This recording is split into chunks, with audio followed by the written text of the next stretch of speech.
Hi everyone, thanks so much for listening to another episode of Dogman Encounters Radio. I'm Vic Cundiff and I'll be your host for the show. Before we bring on tonight's guest, if you've had a Dogman encounter and would like to speak with me about it, whether in private or on the show, please go to dogmanencounters.com and submit a report. I'd love to hear from you.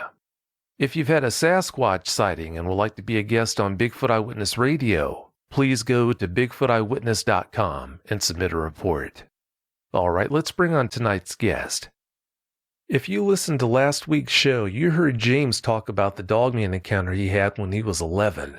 On that show, James had time to tell us about his encounter, but I didn't get a chance to talk with him about it before we ran out of time. And that's what we're going to do on tonight's show. James, thanks so much for coming back. Well, thank you for having me back. It was very helpful. This is almost therapeutic for me, getting this out like this. Well, I'm so glad to hear it was beneficial for you. That's what this is all about. James, for the people who missed last week's show, please give them a rundown of your encounter.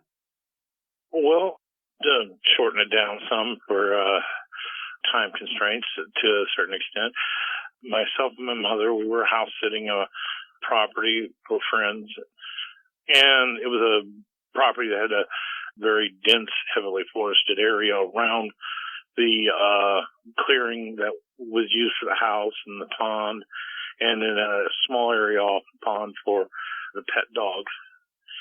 After about 2 to 3 weeks of being there, winter and fall were starting to set in. So one particular evening, sun had set. The dogs had started raising Cain about something, and after a 20-25 minute period, my mother asked me to take the 410 shotgun that we had access to, the flashlight, and I grabbed a coat to go out and see what was bothering them. Exited out the side door of the kitchen, walked across the driveway to the fenced-in area where the dogs were being kept, walked up to the area where the dogs were actually at, and when I got close to them, 4, maybe 5 yards from them. Actually, not yards, feet. Correction. I noticed they were all facing and barking at the same point in the woods. Initially, I thought it was just, maybe something like a brown bear or maybe a mountain lion or something else had made its way too close to the property. Well, I didn't want to shoot blind into the woods. I didn't know what I was shooting at. So I started shining my flashlight back and forth, trying to see what they were barking at. So, if it was something small, a squirrel or, something like that, I could take care of it with a shotgun and they'd lay back down and go back to bed. What I saw, coming out from behind a tree, was a big wolf's head. And I mean, this was monstrously big. I mean, like I said in the show, take the biggest wolf's head you've ever seen in your entire life and double it. And that's about to say that's pretty close to the size of what I was looking at. And I could kind of see as I was looking at this thing with the flashlight on the head, I could see kind of where the head led down to where it would be connected to the shoulders. And I came to the very quick realization that, at that age, I was 3.5 to 4 feet tall at most. And this thing, even at the shoulders, was 6 to 8 or more inches taller than me. And all I could think is, my shotgun's not going to do anything but make this thing mad if I shoot at it. So I got the dogs, or was reaching to get a hold of, one or more of the dogs to try and get them to back me up because they were too stupid to realize what they'd gotten themselves into or what they were trying to be aggressive towards. Then this thing let out with a low, guttural, pit of the stomach kind of growl. and it turned it into kind of a growl and a snarl all at the same time, and it lifted its lip the way its upper lip the way a dog or a wolf or any other creature like that does, and exposes its canines. And these things, the one that I did see from the side profile was as long and as big around as my pinky finger. Then it was when it did that, the dogs realized instantly they'd bitten off. They'd gotten into a situation that they were way out of their league on. They'd bitten off more than they could chew at this point. They started whimpering. They took their tails between their legs, and they started backing up. And when they started backing up, I decided that might be the best course of action, because I had remembered from just somewhere, some small voice in the back of my mind, my consciousness was reminding me of something I had heard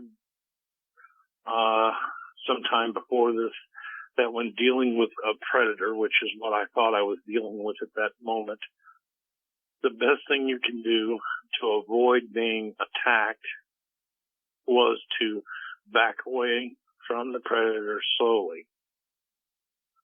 So I did. I followed that piece of advice, and I hung on to it as my last shred of sanity, because this was bigger than any wolf I'd ever seen in my entire life. And it started to, it matched us pace for pace, almost. And when it got out to where I could see more and more of its body, and eventually to where I could see its whole body, I remember thinking, something's just not right with this thing. If it's a wolf, the head and all the way down to the shoulders and part of the upper chest was covered in a really thick, dark, like dark charcoal or black colored fur.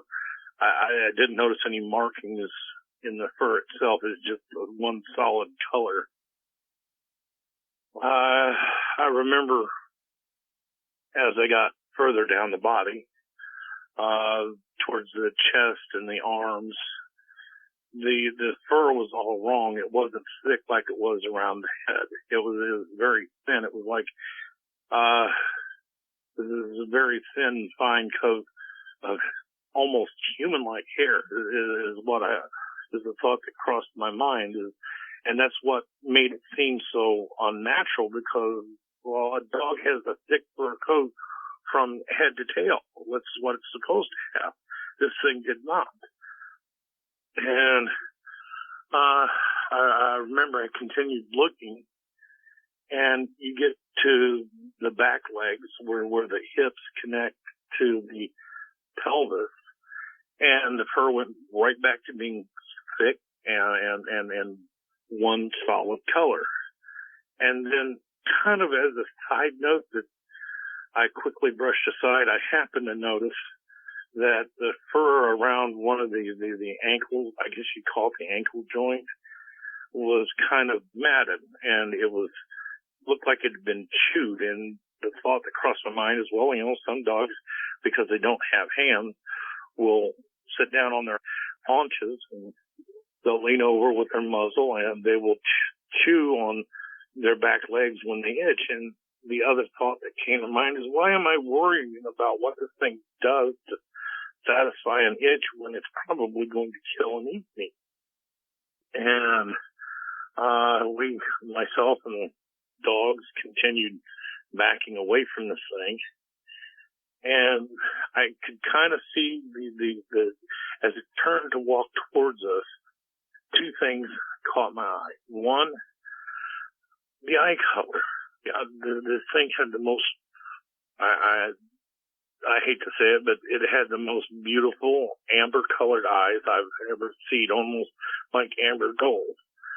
And I remember thinking, this thing should not have an eye color so beautiful, because it radiated almost pure evil coming off of it. I kept thinking that this thing should have some sort of, really horrible, nasty, blood-colored eyes. Again, the thought, why am I worried about what color its eyes are, came to mind, and I continued watching it and taking in as many details as I could about it. The next thing that caught my eye was the fact that the upper chest didn't look like the chest or torso of any dog I'd ever seen. It looked human, like a bodybuilder's chest. I mean, I've seen my fair share of bodybuilders on the TV at this point. People like Lou Ferrigno and Arnold Schwarzenegger, and this thing had a very similar chest, albeit not quite as broad as Arnold Schwarzenegger's. I don't remember, but for sure, but didn't seem like it was quite that broad, but it was the same big, thick muscles. I remember I was going to have to get through the gate in the fence, and I had shut the gate behind me and latched it so the dogs. Initially, I did that so the dogs wouldn't come running at me, charge past me, and then charge into the house.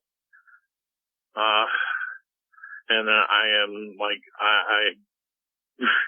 remember thinking, I wish I hadn't done that, because then I could just reach back and push the gate open without taking my eyes off this thing. So I got the feeling, based on the ground that we had covered thus far, we were getting pretty close to the gate area. And I remember I had to take my eyes off of it for just the briefest moment so I could see where the gate was at. I looked over my shoulder and I could see the gate, and I backed towards the gate itself. This thing continued following us. And just as we reached the gate and I was about to reach behind me and open the gate, unlatch and open the gate, this thing did something. And it's not like you see with a bear or some dog doing a trick where it just kind of hops up on its hind legs and looks around. No, this thing did something I was completely unprepared for. It took, and it was like somebody doing a push-up, just having to force their upper body up off the ground in a very slow, drawn-out move. When it started doing this, its entire body emitted this series of noises, and at the time I didn't know exactly what they were. It was several years later, and quite a few action films and other sources later, that I realized what that sound was that I heard. It was like every bone, every joint, every tendon in this thing's body was snapping and popping all at once as it pushed its upper body off the ground. And once it was in an upright position on its hind legs, it stopped and it looked down at me. Now, when it was on all fours, it was 6 to 8 or more inches taller than me. When it did this, it was more than double my height. And it's now looking down its long, vicious snout at me. And it let out kind of another, it wasn't the growl that it did earlier. It was just kind of a snarl where it lifted its lip and it looked down at me malevolently. And I'm thinking, this thing's not a predator. There's no wolf. There's nothing that I've ever seen that can do this. And then it occurred to me that this wasn't a wolf. It was a werewolf. It had to be a werewolf.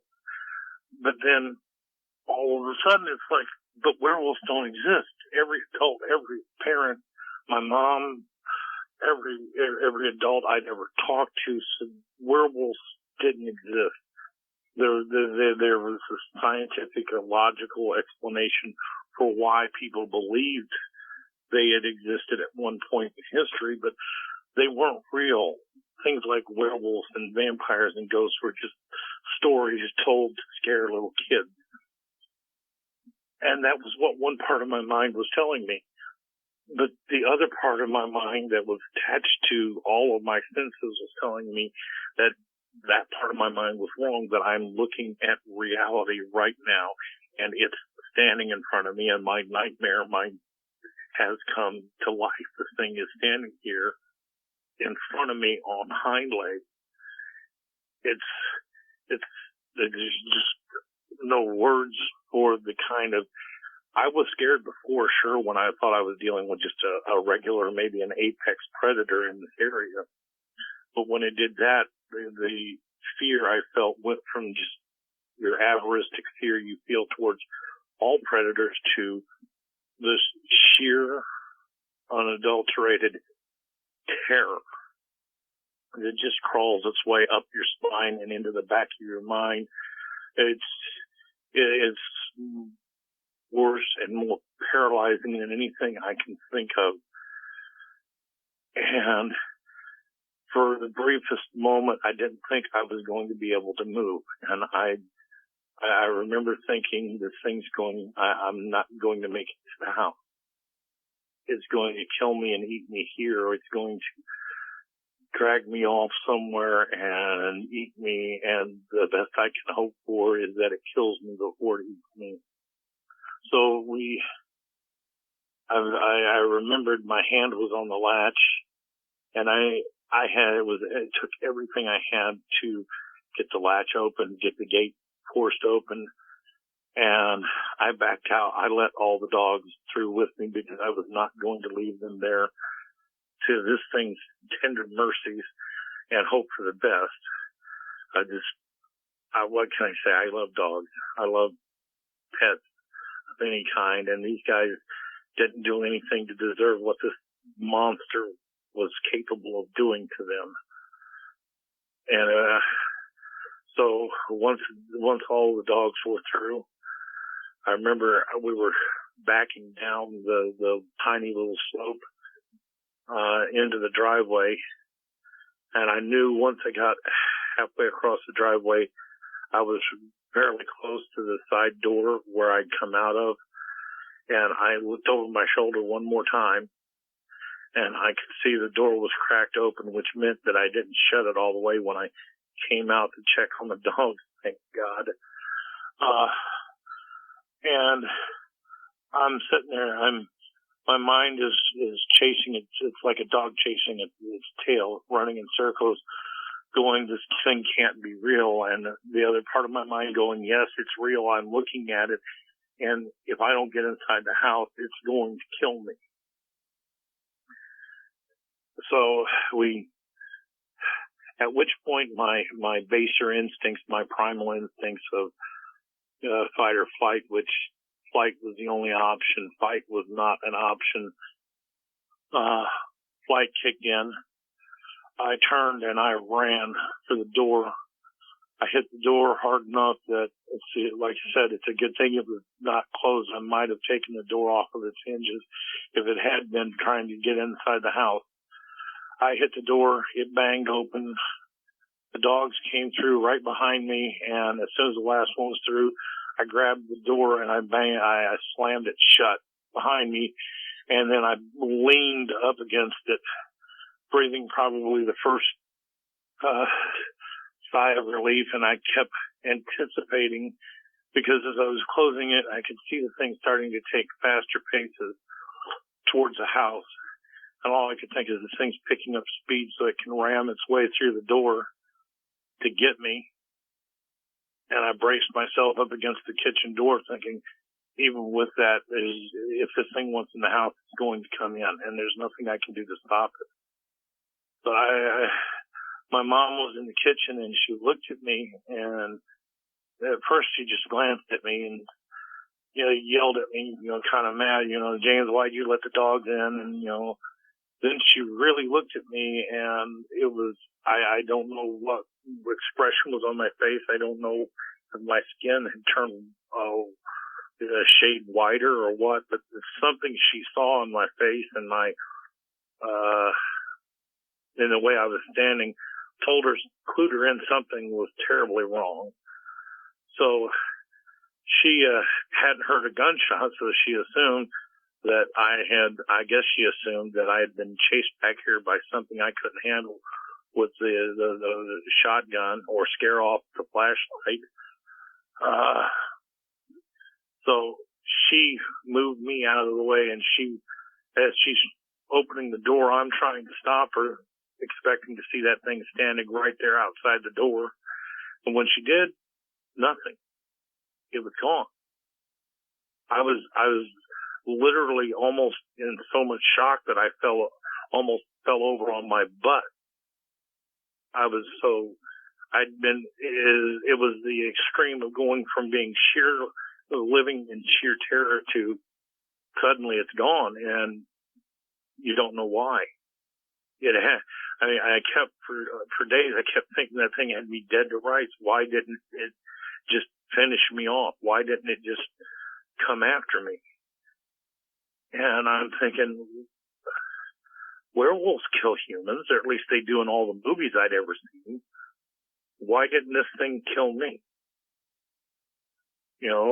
Apex predators kill humans all the time. You hear all sorts of stories about bears killing humans because they got too close to their cubs, or mountain lions who are desperate for prey items come across, a small child or even a small adult, and they'll attack. This thing didn't. It didn't do any of the stuff, anything I expected it to do. And it let me get away. There's no other explanation for it. It let me get away. It had me dead to rights the whole time I was outside, and it didn't come after me. And I think that that fact right there was probably one of the most terrifying things about the whole encounter, other than the fact that I looked at a werewolf, a real live werewolf, and it was within easy reach of me, and it did nothing but scare me. And I remember it's taken me some time to look at this from a less emotional viewpoint, a slightly more logical viewpoint, and I come to the realization this thing's not an animal, that it doesn't fit into any criteria that I would apply to an animal, even one that would walk upright on its hind legs. It didn't obey any kind of instinct to hunt me down or to kill me when it had me. It was as if this thing was getting some sort of perverse, sick pleasure just from the fact, just from terrifying me. And the more terror I experienced, the more it seemed to enjoy it, which puts it solidly in what I would categorize as a monster. It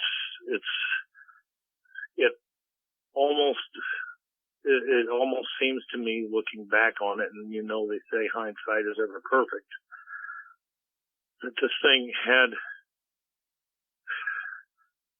one or two times I look back at the whole incident, and I remember thinking to myself, there's a couple of times there that it almost looked like it was leering at me, just daring me to try and do something. What, I don't know, but that could just be me remembering things from my own personal perspective. I can't say with absolute certainty that that's what happened, but it just seems to me like that there were a couple of times it was just leering at me, and it was enjoying itself without ever laying a finger on me. It was enjoying the terror that it was evoking in me.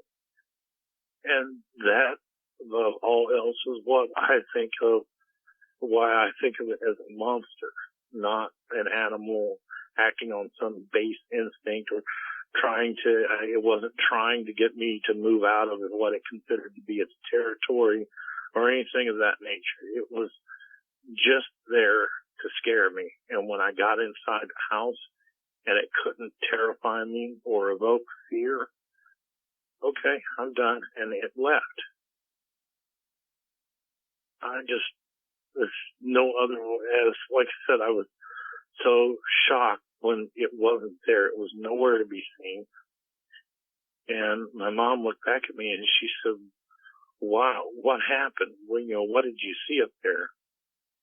And I remember, if I tell her I saw a werewolf, she's going to laugh at me. She's going to say that's not what I saw, that I saw something and it scared me, and because I'm a little kid, she'll never believe me. No adult would believe me.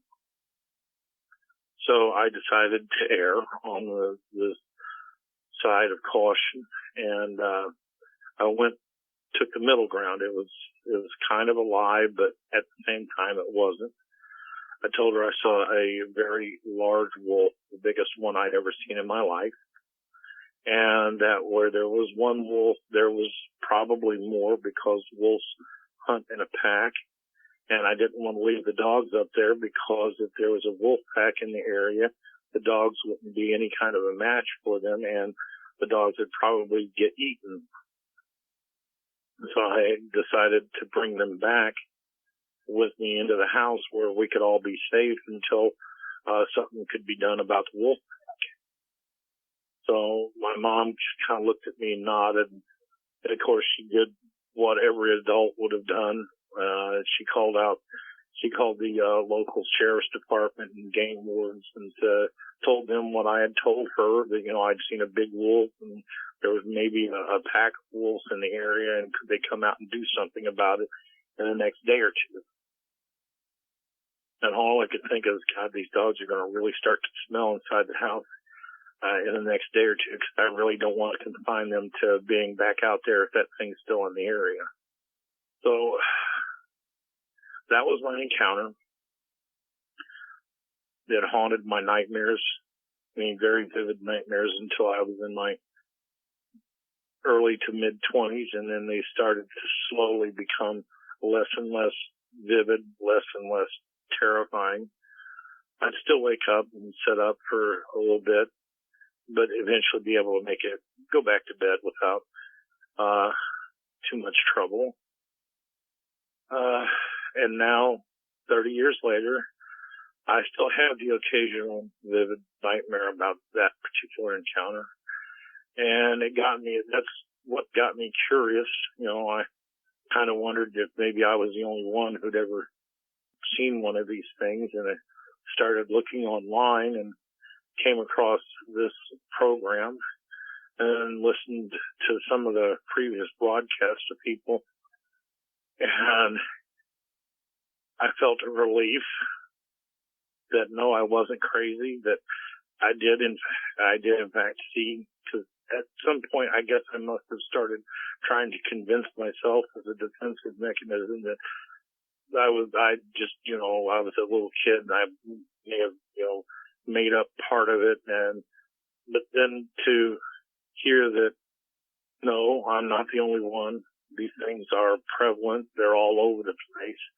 And other people have seen them, that they are real, and that what I saw was real, that it wasn't just some childish fantasy that I made up in my mind at that time.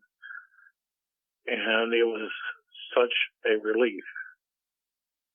So I want to thank Vic for this program and for helping me deal with this.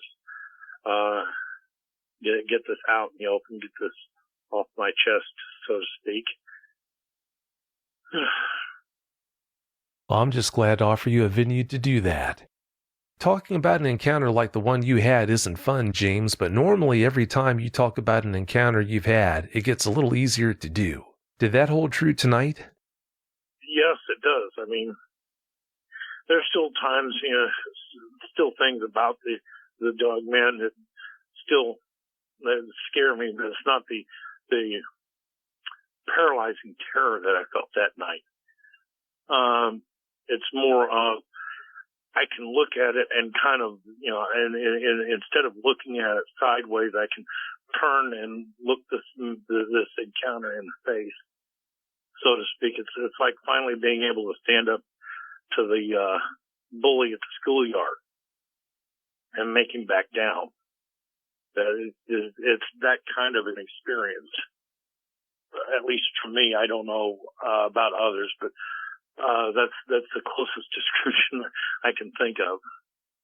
No, that makes sense. And as long as we're making progress here, as long as it's getting at least a little bit easier to deal with and to talk about, then yeah, at least we're heading in the right direction. How remote was that property? Well, as I said, it was there was a small town nearby. Give you an idea how small the town was. This town didn't even have its own school system.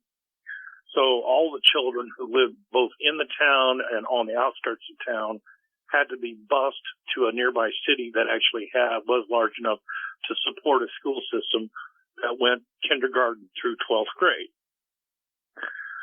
The property that we were house sitting for was on the outskirts of that small town.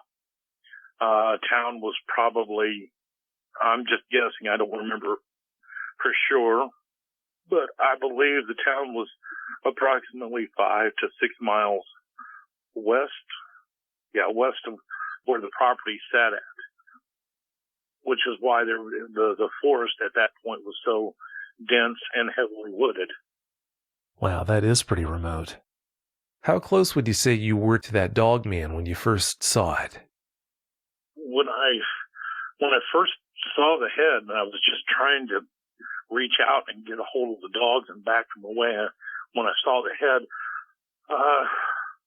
I'm going to say he was still in the woods, and the woods didn't come right up against the fence in the area.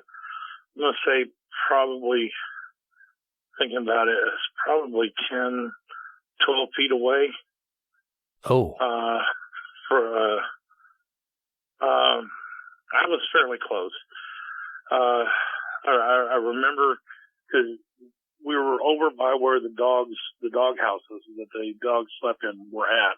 They were towards the back of that entire area.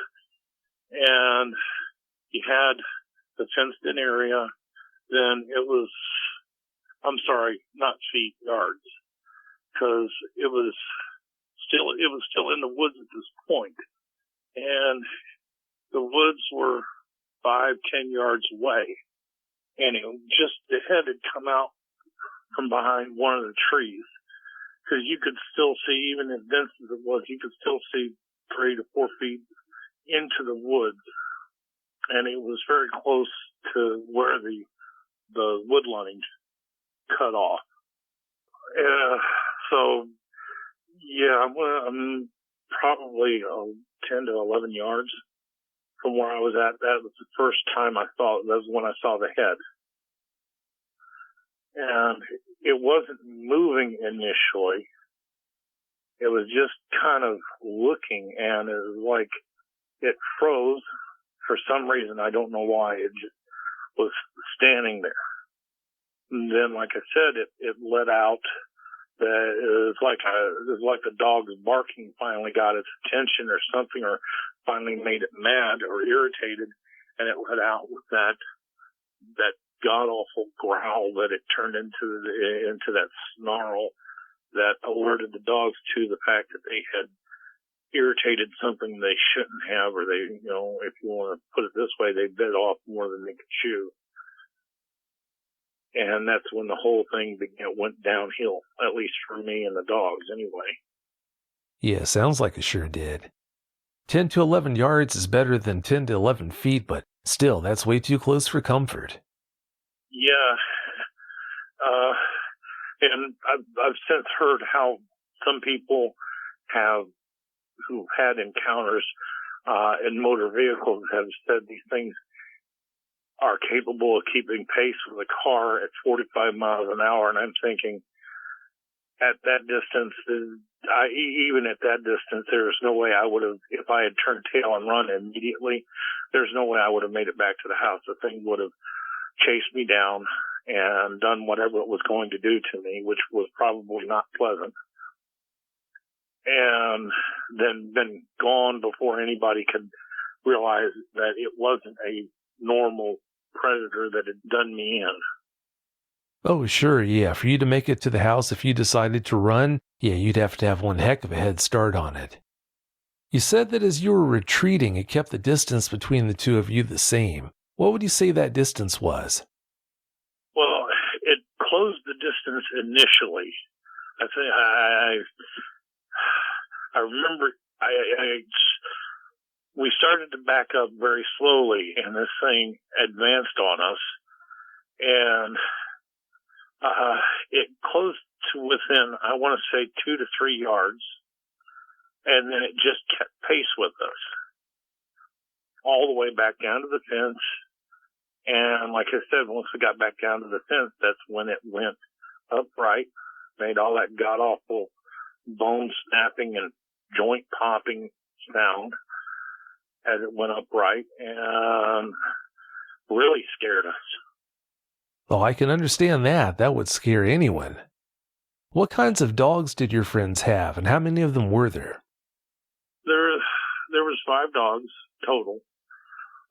They were various mixed breeds. They had gotten them from rescue shelters and given them a pretty good home. I mean, for the most part, they were free to roam on the property, in the woods. You know, they liked to. A couple of them, I guess, must have had some sort of water breed mixed in there somewhere, because they absolutely loved swimming in, not necessarily swimming, but splashing around in the pond area. I wouldn't have, because the pond had this unknown, it was kind of a brownish tint to it. It was not clear. I didn't know what caused that brownish tint, and I'm not sure even to this day I wanted to know. No, I understand. Even though the dogs had a propensity for being rowdy in the house, did you keep them inside with you the rest of the night, or did your mom not let you do that? I kept them in the house the rest of the night. My mom let me, simply for the fact that she didn't want to put them back out there where they might be in danger of being attacked by a wolf pack. So I stayed with them because for whatever reason, I don't know why, but they tended to listen to me. And I think that particular night, their fear, whether it's that they're being absolutely terrified by this thing, calmed them down a whole lot, because they were nowhere near as rowdy or rambunctious as they normally were. They were very, very timid all night long. So they're very easy to keep an eye on, and they stayed in one location. I think they wanted someplace. They kept looking around for someplace a couch they could get under, or someplace they could get in where they could hide. So they were very thoroughly scared out of their minds. So it was. I stayed in the living room with them to comfort them as much as they comforted me, because they were a big comfort, being the only other living beings who'd seen what I saw and survived. So I comforted them as much as they comforted me that night. Well, I'm sure you both benefited from being in close proximity after an experience like that. And by the way, I want to give you a big pat on the back for taking care of those dogs the way you did. The hair on my butt stands up when I hear an eyewitness talk about leaving a dog outside when they know full well that there's a dogman or dogmen plural out there. It's just so hard to wrap your head around the idea of doing that for a dog that you love. You said they acted timid the whole night, but did they ever act like it might have come back and was hanging around? There was, like I said, the more I talk about this, the more details come back. There was one time during the course of the night, I'm not sure what time of morning it was, the sun was still down, but one or two of the dogs started, and then the rest of them chimed in. They started whimpering like they had when we were backing away. And they weren't pointing in any one direction. They were just kind of milling around as if they were trying to figure out where the source of this discomfort was coming from. I didn't hear anything brush up against the outside of the house. I didn't see anything out the windows. Thankfully, I was still unsettled enough that if I'd seen a pair of amber-colored eyes staring at me through the windows, I think I might have just fainted at that point. I'm brave, but I'm not that brave, and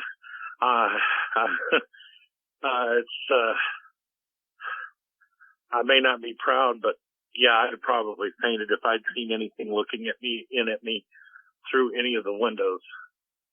Though I couldn't say I'd blame you if you did. Since it had you dead to rights but still let you go, do you think they might not be as dangerous as they seem to be? Oh, they're every bit as dangerous as they seem to be. And I'm not sure, but this is just my own personal opinion. I think if I had stayed out there, or if I had attempted any kind of aggressive, hostile action towards this thing, it wouldn't have hesitated to end my life, because I was providing it with something it wanted, needed, or enjoyed. It was more than willing to allow me to continue to exist. That's kind of the impression I got from this whole encounter. Is as long as I was keeping it happy and giving it what it wanted, it was more than happy to continue doing what it was doing.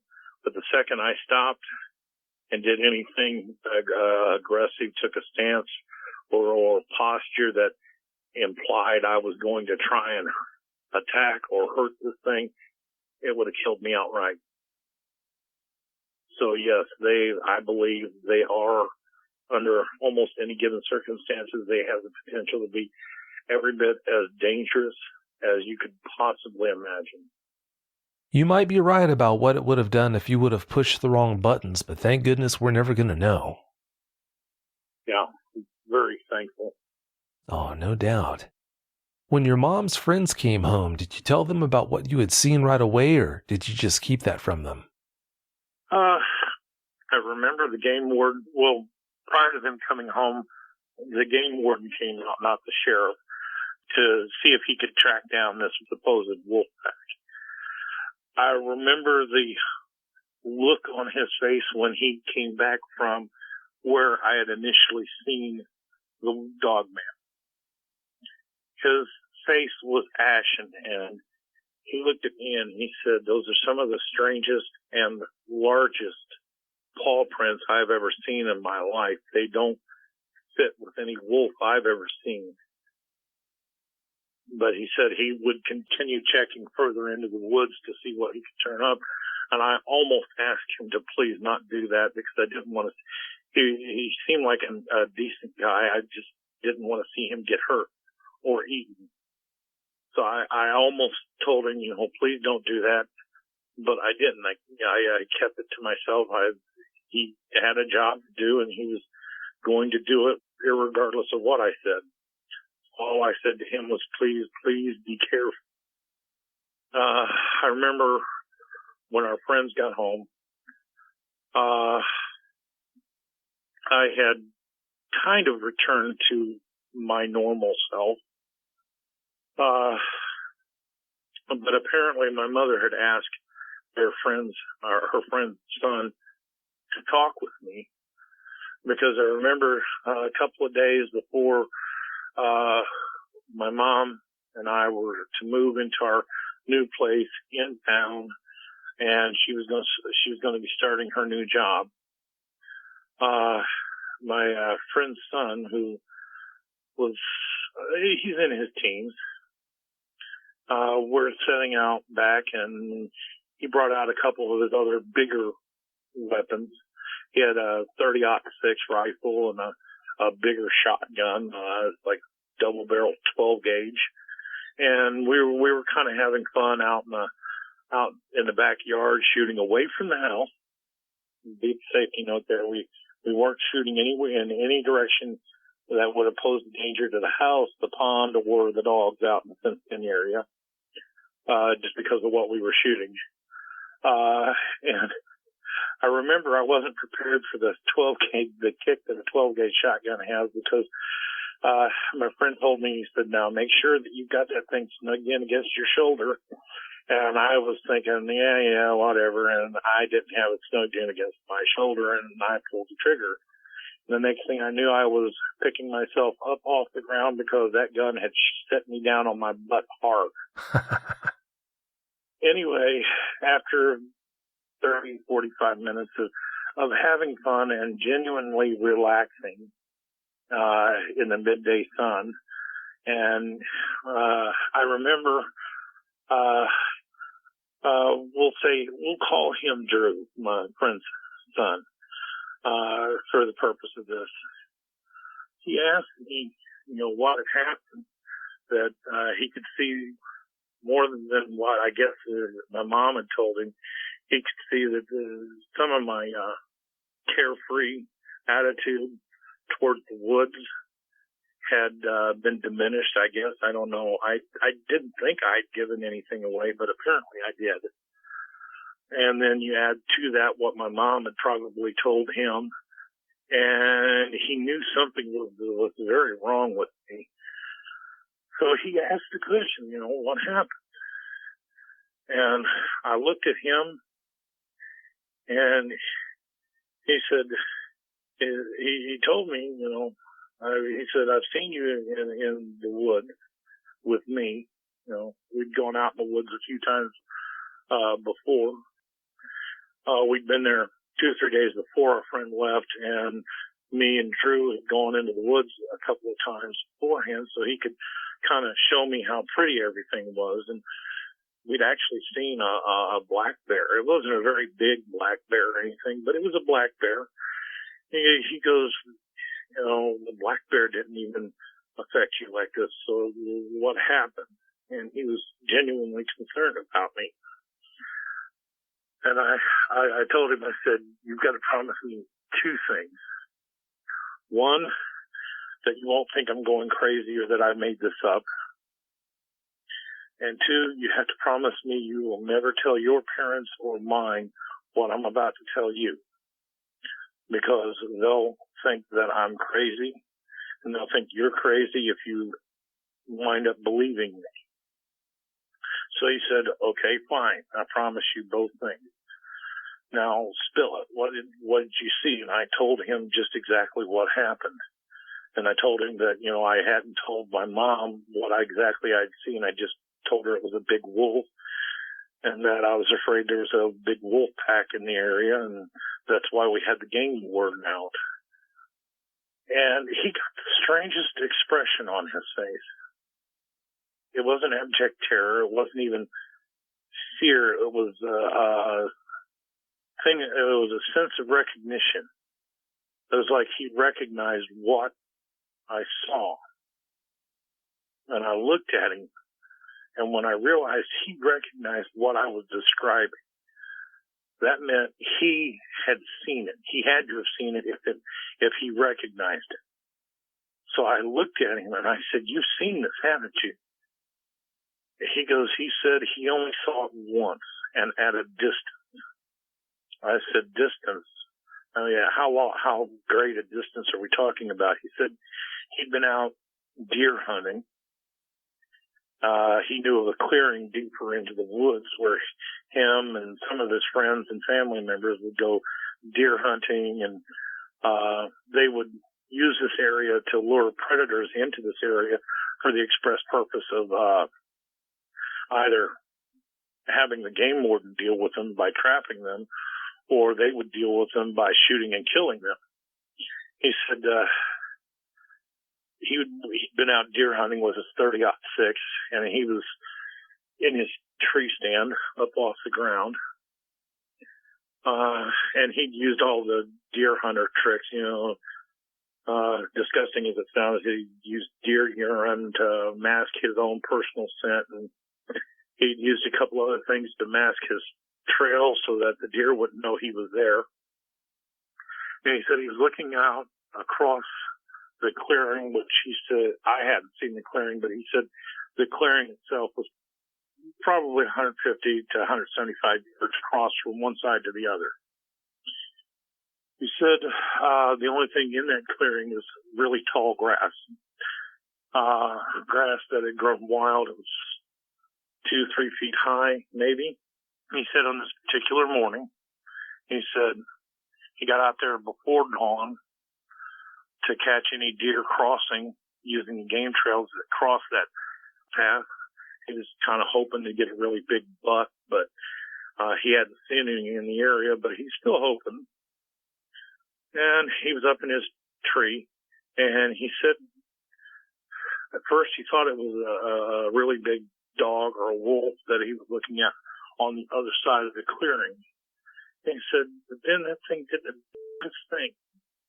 He said it pushed itself up off the ground, up onto its hind legs.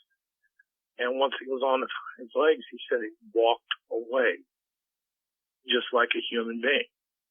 He said, I thought I was going crazy. He said, I've never told anybody that.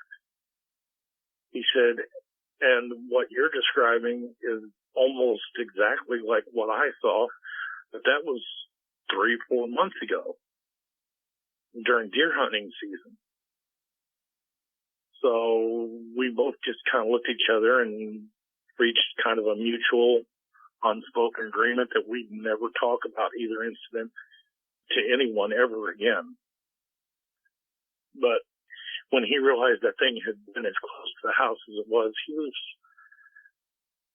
I won't say scared, but he was definitely, his outlook on going out into the woods had probably undergone a severe change at that point. But as I said, later the next day, I acted as normal as possible. I still wasn't exactly comfortable being out there at the house, but I knew we had to be there one more night before we could move into town. I stayed close to the house playing with the dogs, roughhousing with them out in their fenced-in area. I did let them out so they could run around the pond and play in the pond and everything.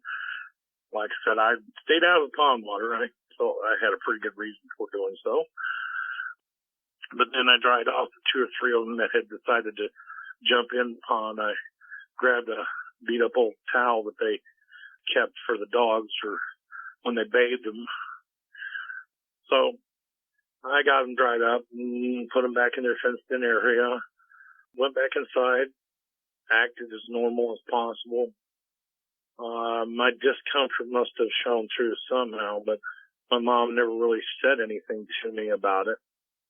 The next day, we headed into town, had a nice little apartment that we moved all our stuff into, and my mom started her job the next day, and once we got in town and got into the apartment, I completely relaxed, and I went back to being the more or less the carefree kid that my mom had always known. But I never wanted to go. It had taken me years to develop anything approaching a desire to want to go back into the woods. If I ever do go back in the woods, I'm going to be very heavily armed. Something that could stop a rhino at full charge comes to mind, or drop a bear at 2-3 feet would also come to mind. Although I'm not even sure something like that would stop one of these dogmen, but, worth a shot. Pardon the pun. You said the son saw it before you did, but do you know if that family ever had trouble with that dogman coming back? We did keep in touch with them for a little while, and eventually they never said why, but they did sell that house, and they moved away from there. I think they actually moved down to Florida, deciding that they were getting tired of living up in the cold Northeast, so they wanted to move to the Southeast, to the Sunshine State. So they wound up selling the property, the house, everything, And like I said, we did keep in touch with him for a while afterwards, but as these things go, you know, we eventually did lose touch with him. But in the time that we did keep touch with him, the subject of that Dogman never came up. The few times I spoke with Drew after that, he never said anything about the Dogman returning. So if it did return, then Drew either kept it to himself or he wasn't aware that it had returned. Nobody ever mentioned anything about the dogs acting abnormally. No reports of, you know, like dead animal carcasses showing up anywhere on their property. There's nothing I could point to and say, yes, that was because the Dogman came back. There was a lot of things that happened, but they were perfectly ordinary or seemed to be perfectly ordinary things. You know, deer gets mauled by a bear and eaten, or a mountain lion shows up and gets in trouble with the local foresters, and they either have to shoot and kill it or trap it and have the game wardens move it out somewhere away from human territory. But yeah, other than that, no, I can't say that the subject ever came up again. And they had a perfectly legitimate reason for wanting to sell the property, because I'll tell you this, it get cold and the snow got deep in the Northeast where they lived at, where my mom and myself were living at the time. And after a few months of living up there, me and my mom both wanted to leave, and it wasn't because we were being hunted by some dog man. It was because the snow could get up to 3 or 4 feet deep, and you like to freeze in the middle of winter. And we weren't as fully prepared for that as we thought we were. So eventually my mom got transferred to a branch of the company she was working with that was in the Midwest. And we moved out of there to the Midwest to see, where did we move after that? I think we moved to, I think it was Wichita. Yeah, it was Wichita, Kansas we moved to. Lovely city, not much going on there. But like I said, we moved out of the Northeast to the Midwest and found that we liked the Midwest a whole lot better because of smaller snowfall amounts and slightly warmer temperatures during the winter. Yeah, there's a big difference. You told me that you don't think the Dogman you saw fits the mold of a typical werewolf. Please expand on that for us. Okay, well, to give you an idea of what I'm referring to as far as a typical mold of a werewolf, I take the images you see in movies, on TV series, and made-for-TV movies that have to deal with werewolves. Okay? In all of those situations, particularly in the ones where the person in question morphs into the werewolf under the control of the moon and has no control over the beast inside, once they are fully shapeshifted into the hybrid form, the wolf-man form, they go on a rampage. They kill every human that they can get a hold of and leave a trail of dead, dismembered bodies behind them. They don't just jump out of a bush and scare somebody and then let them run off. No, they chase them down, and their bloodlust gets up when they have to chase their prey down, just like any predator. So that's what I use as what I consider a typical werewolf behavior. Well, when you take that and then you compare that to what my Dogman did, my encounter, he didn't act anything like that. He didn't try and chase me down. He didn't initiate any kind of attack or anything like that. He just stalked me, even though I could see him, and typically a stalker, you're not supposed to be able to see. That's the only way I can describe it. He stalked me. He kept pace with me and the dogs. And he or it or whatever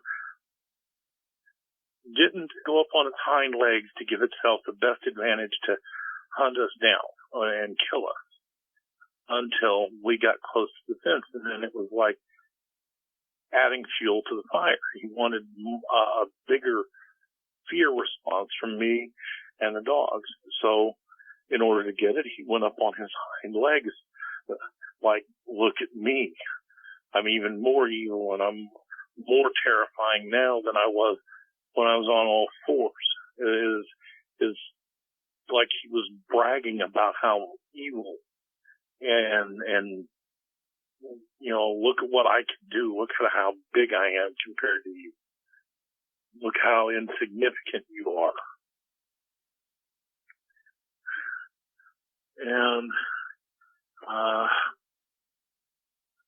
so I look at that and I think, yeah, he didn't do anything you see the movie werewolves do.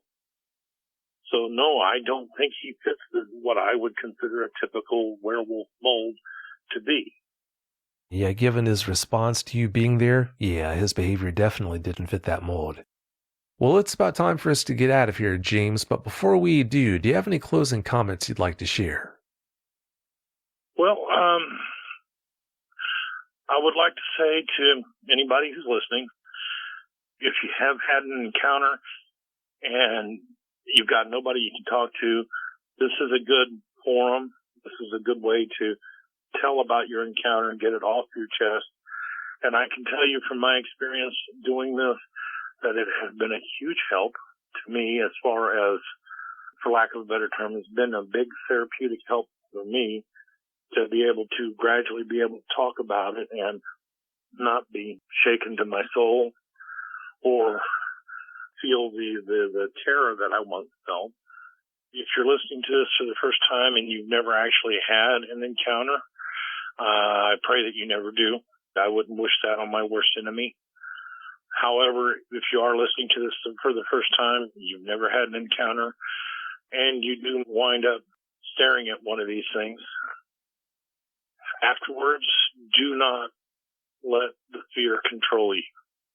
Now, I would say that to anybody, whether or not you've had, to those of us who have had an encounter, don't let the fear control you. Don't let it rule your actions. You had an encounter. Yes, it was terrifying. And yes, it will be with you most likely for the rest of your life. But gradually, like I said before, time heals all wounds. Gradually, the fear will fade, and you'll be able to move on and put it further and further into your path. Other than that, I don't really have any advice or words of wisdom that anybody else hasn't already said in regards to something like this. And I would also like to thank Vic for having me on once again. Being able to answer his questions and talk about this has, like I said, been a big help for me. Well, James, you're welcome. Thanks again so much for coming on, James. I really do appreciate your time. Have a great night. You too. Bye. Bye. If you've had a Dogman encounter of your own and would like to speak with me, whether in private or on the show, please go to dogmanencounters.com and submit a report. I'd love to hear from you.